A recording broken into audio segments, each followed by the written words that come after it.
At what age does the average person actually hit a net worth of $100,000? Reaching six figures is a huge milestone, and for many people, it's a turning point. A stage where your financial choices start to determine whether you'll keep building wealth or end up plateauing. But here's the surprising part. Most people don't hit that $100,000 mark as early as you might think.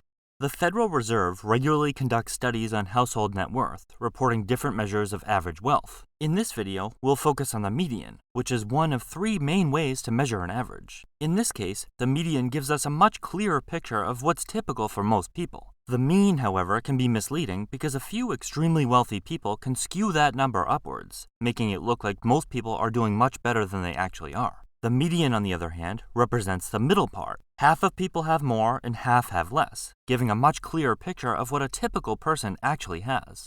According to the data, most people reach a six-figure net worth between the ages of 35 and 44, where the median net worth is $135,000. For those under 35, the median net worth is just $39,000. The data doesn't give a precise age, but it shows a clear range, and it's safe to say that most people reach a $100,000 net worth in their late 30s and early 40s. That might surprise a lot of people, because we're often bombarded with social media images of young millionaires, early retirements, and people spending money like crazy. The truth is, most people build wealth more slowly, often in increments tied to certain important factors. It's important to note that these figures are based on households, not individuals. That means the numbers include all members living in the same household, singles, couples, or families, in their combined assets and debt. Individual net worth would typically be lower, especially for younger adults. So why do people hit six figures in their late 30s and early 40s? There are a few key reasons, and some of them you've probably never considered.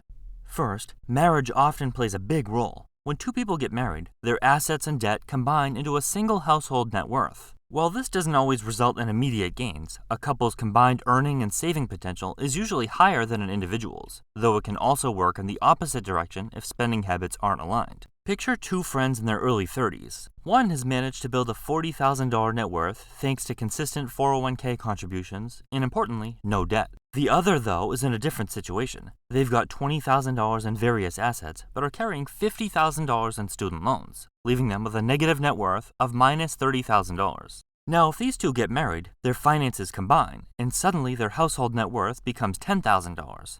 Marriage doesn't just merge incomes, it also means shared expenses, combined resources, and combined debt.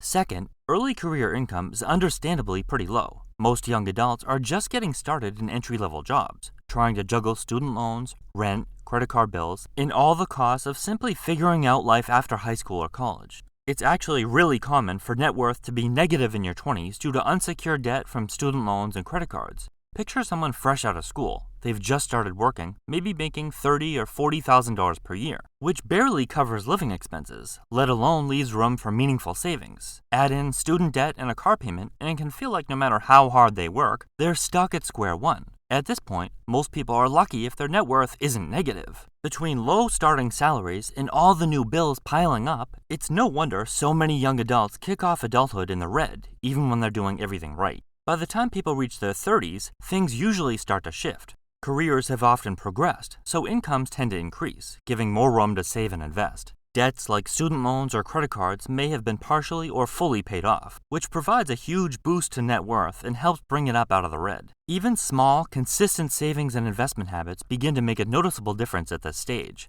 For example, someone who's barely scraping by in their 20s might now be contributing regularly to a retirement account, building an emergency fund, or putting money into low-cost index funds. The combination of higher income, reduced debt, and steady investing is what typically triggers the first meaningful surge in household net worth, setting the stage for reaching that six-figure milestone in the mid-30s and 40s.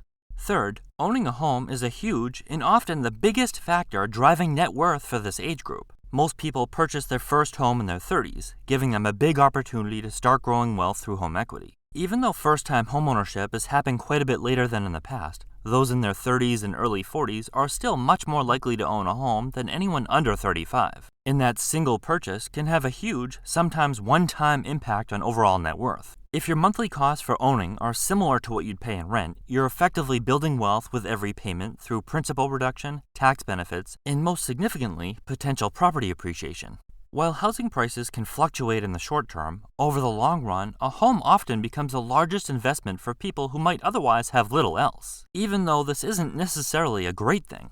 For example, if someone buys a home for $475,000 and it appreciates at a fairly typical 4% per year, the property could be worth over $580,000 in just 5 years. That's a $105,000 increase. Without factoring in any other assets or non-mortgage debt, that alone would push their net worth past $100,000.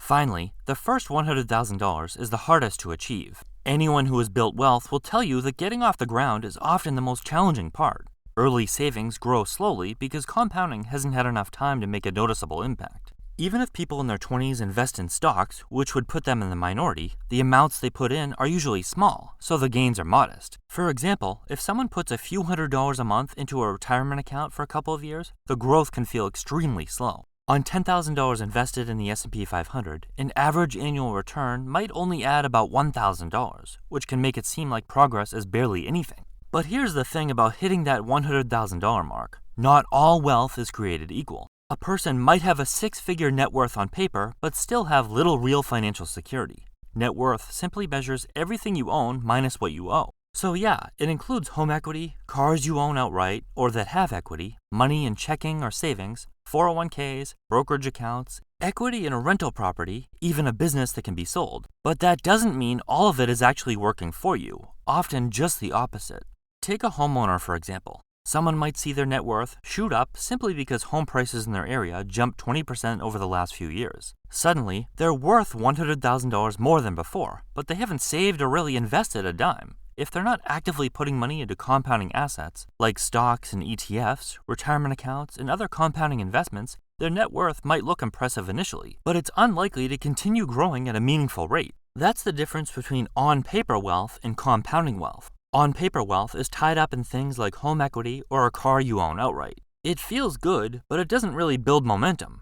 Compounding wealth, by contrast, comes from assets that grow on their own. The key difference is that instead of your net worth rising to $100,000 and then leveling off, it starts accelerating and snowballing over time, eventually growing at an unbelievable rate. But here's where most people unknowingly stall their wealth growth. When people reach this crossroads, many feel wealthy because their home equity has gone up. But they often overlook one key fact. That's usually the fastest gain they'll see unless they make investing a priority. Without investing their money, their net worth may continue to creep up as the house appreciates, but it won't grow in any meaningful way. That six-figure number can stagnate for years, which is frustrating when it feels like you're doing everything right. So how does this happen? Many people do the basics right in their 20s and early 30s. They build up an emergency fund, pay down credit cards or student loans, and gradually increase their income. Then comes buying a house, and that's often where the progress slows. They see buying a house as the final major milestone they needed to reach, so investing never becomes a priority.